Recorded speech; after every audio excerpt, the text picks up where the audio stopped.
did Jesus declare all foods clean? That's the question. If we look at Matthew 15, verse 11, Jesus says, "It's not what goes into your mouth that defiles you, but rather what comes out of your mouth is what defiles you." And a lot of people interpret this as Jesus saying, it doesn't matter what you eat. You could eat whatever you want now. All those Old Testament prohibitions against unclean flesh and whatever else, Jesus was doing away with those in this passage. But is that really what was going on? If we consider the context, it's the Pharisees, who are the religious hypocrites of his time.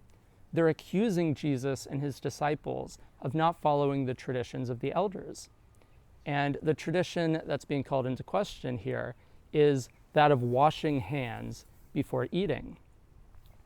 So Jesus explains this in the text when he says to his disciples, what comes out of your mouth would be murders, fornications, adulteries, all kinds of evils. And he says those are the things that defile you, not eating with unwashed hands.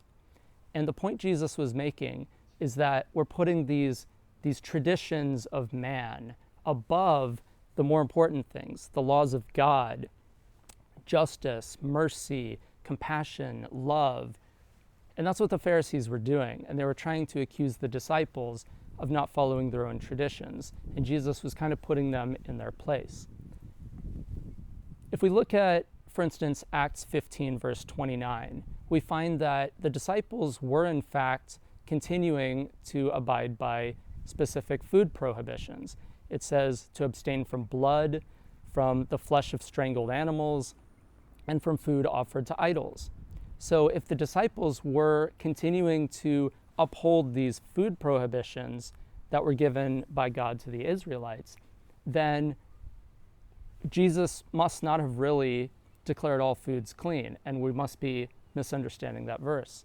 And of course, when we look at the context, it doesn't have anything to do with food at all.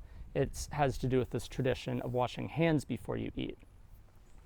So if we look at Deuteronomy 14, verse 8, that's where it says, you shall not eat pig flesh specifically.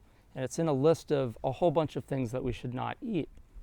Now, to say Jesus was now doing away with that law, saying, well, now pigs are on the menu.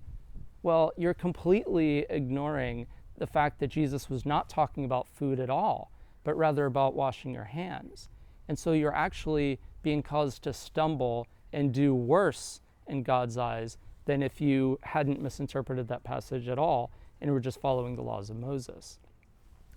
If we look at Galatians 5:24, it says that we should crucify the desires of the flesh and its passions. We should not be controlled by the desires of the flesh.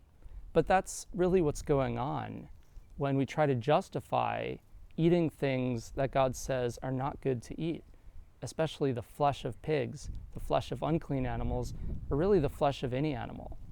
Because if we look at 1 Corinthians 16:14, it says to do everything in love, not just some things, but everything in love. And so when it comes to how we treat animals, are we treating them with love? Are we acting self-controlled? Or are we controlled by our desires and our passions, these things that are supposed to be crucified in us? Are we controlled by those? Or are we controlled by the Spirit of love, the Spirit of God? So if we think about it, ask ourselves this question: what is coming out of your mouth? What's coming out of your mouth? Is it love? Is it gentleness? Is it peace? Is it liberating all who are oppressed? Or what's coming out of your mouth? Is it hypocritical lies? Because if we're preaching love, to do everything in love, and yet when it comes to animals, if we're doing the opposite, then it's lies that are coming out of our mouth. And it's those lies that defile us.